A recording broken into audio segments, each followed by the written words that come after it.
गाईलाई घाँस हाल्यो भने दुध दिन्छ, भैँसीलाई घाँस हाल्यो भने दुध दिन्छ, भेडालाई घाँस हाल्यो भने ऊन दिन्छ। प्रचण्डलाई के दिएर के दिन्छ त? मुसारेर पछाडिबाट मुर्रा हो मुर्रा। मिस्टर केपी ओली झुटो बोल्नमा त्यति सिपालु मान्छे मैले नेपालमा अर्को देखेको छैन। यो 2 दिनको लीला हो क्या, यो 2 दिनको लीला। नाटकै हो, नाटकै हो, नाटकै हो, नौटंकी नै हो, यो नौटंकी नै हो। केपी ओली जस्ता भेडाहरूको संगत गरियो 2-3-40 वर्ष।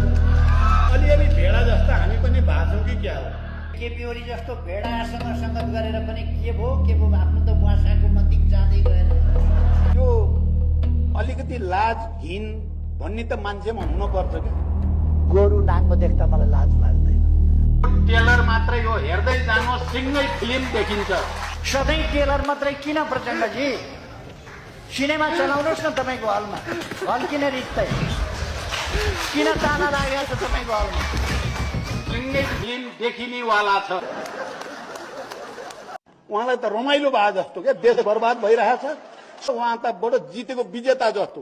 अनि के म मान्छे मार्दै, विधवा बनाउँदै, पुरा बनाउँदै, दुनियाँलाई रुवाउँदै हिँड्नु त म?